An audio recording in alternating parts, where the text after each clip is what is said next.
NGOs under the banner of the C19 Peoples Coalition are calling on the government to extend the 350 Rand COVID-19 social relief grant to the end of the current financial year in March next year and to increase it to 580 Rand a month. The grant was put in place 6 months ago to help the unemployed cope during the national lockdown to limit the spread of the coronavirus pandemic. It's set to come to an end at the end of this month. Well, for more on this story, we cross now to Dr. Natasha Vally. She's a lecturer at the Department of Sociology at the University of Cape Town. And she's also a member of C19's Peoples Coalition Cash Transfers Working Group. Thank you so much, Natasha, for joining us. So, of course, we did learn that grants are to be extended for people who get things like your child grants, your pension grants and so on until the end of this year. But that has not been extended to the social relief of distress grant. Your comments? Thanks for having me, Nompu. So, as we know, and as you've just mentioned, without immediate intervention, the benefits of the Social Relief Distress Grant and the Caregivers Grant will be terminated at the end of October.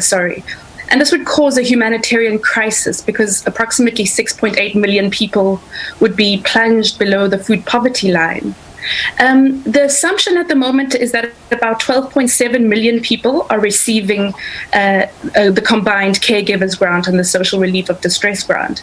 And as many problems as the Social Relief of Distress Grant has had in terms of people being rejected and there being strict criteria and it requiring immense amounts of bureaucracy, the data shows that this grant has literally prevented millions of people in this country from starvation.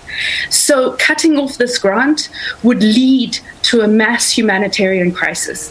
So the C19 Peoples Coalition, along with almost 80 other NGOs, this morning called for government to implement three things. Two, like you said, extend both the COVID grant, the Social Relief of Distress Grant, and the Caregivers Grant by at least 5 months. So that's until the end of March next year. That's the end of the financial year. To increase these grants to the food poverty line, which is 585 Rand a month, and to reassess the criteria for accessing the Social Relief of Distress Grant. And that'll provide more people with support and fix some of the administrative problems as a matter of urgency. But Dr. Vally, you know that Finance Minister Tito Mboweni is likely to say there's no money in the kitty. We're over 300 billion down in terms of revenue take from the taxpayer because of the lockdown and so on and the economic contraction. So what do you do? What do we do? Do you think that government can perhaps rearrange the priorities in order to try and fulfill this aim that you want us to get done? So the first thing for us to consider is that we cannot afford to not increase these grants and extend them. It's about time that profits take a back seat to people's lives and to people's livelihoods. And with the calculations that we have, if the grants were to be increased to 585 Rand a month and extended, together it would cost a combined 37 billion Rand. And compared to some of the other proposals under consideration, this is a fraction of the cost.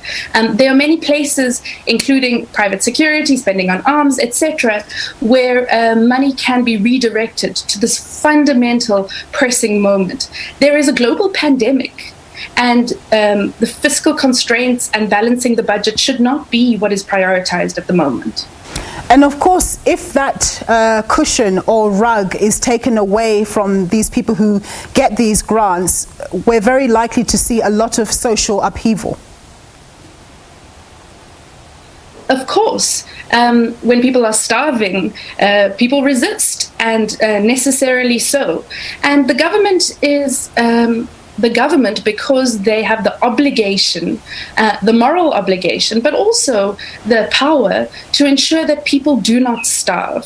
585 Rand a month is still a really, really minimal amount of money, but it is a small amount that can ensure that people do not have to make the choice between starvation or survival. Dr. Vally, let's hope that the ministry is listening to you, the National Treasury is listening to you. That was Dr. Natasha Vally. She's a lecturer at the Department of Sociology at the UCT and a member of the C19 Peoples Coalition Cash Transfers Working Group.